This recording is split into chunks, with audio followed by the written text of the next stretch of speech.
जय मसीह अभिवादन। संसारको लोकेसनद्वारा परमेश्वरको राज्य विस्तार गर्न सक्दैन।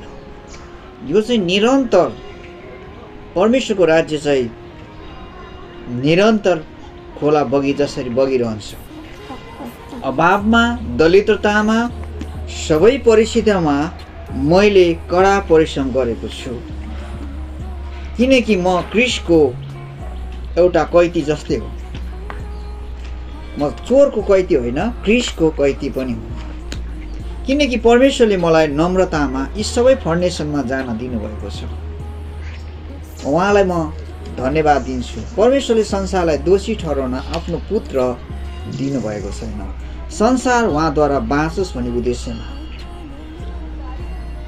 तर उहाँको वचनलाई स्यालेन्डर नगरेर तपाईँ बाँच्ने तपाईँको आत्मा मानवता नहुन सक्छ। तपाईँले मानवताको प्रभुलाई स्वीकार्नुभयो र उहाँमा स्यालेन्डर गर्यो भने मात्र मानवताको स्वभाव तपाईँमा आउँछ, ईश्वरको स्वभाव तपाईँमा आउँछ। तर तपाईँले परमेश्वरलाई विखण्डन गरेर परमेश्वरको छोरो हुन सक्नुहुन्न। सन्तान त सबै परमेश्वरका सन्तान हो, तर उहाँको फुलबारी हो। तर उहाँको फुलबारीले घमण्ड गर्यो भने कसरी परमेश्वरको फुलबारी हुन सक्छ र? नम्रता भयो भने मात्र उहाँको सुन्दर फुलहरू हुन सक्छ।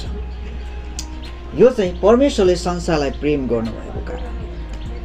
यूहन्ना 3:17 यस्तो लेखेको छ, परमेश्वरले संसारलाई यस्तो प्रेम गर्नुभयो, उहाँले आफ्नो एकलौटी पुत्रलाई दिनुभयो, तर उहाँमाथि विश्वास गर्ने कोही पनि नाश नहोस्। तर विश्वास गरेन भने नाश हुन्छ। यो सिधै हो। विश्वास गरेन भने त्यो नाश हुन्छ।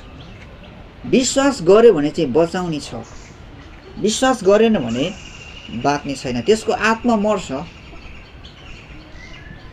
विश्वास गर्नै पर्छ आत्माको लागि। यो शरीर चाहिँ जसरी भात ढिँडो रोटी खान्छ भने आत्माको लागि पनि एउटा वचनको आवश्यक छ। रोटीले मानिस बाँच्दैन, तर हरेक वचनले योग्य विहीनलाई योग्यतामा ल्याउनु भयो। के परमेश्वरले ईश्वरले योग्यता ल्याउनु भएन र?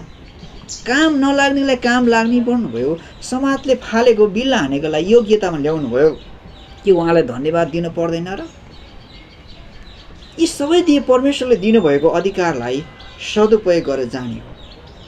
मानिसले के भन्छ होइन, मानिसको जुवा होइन, समाजको जुवा होइन, क्रिस्टको जुवा बोकेर हिँड्नुहोस्, ईश्वरको जुवा बोकेर हिँड्नुपर्छ।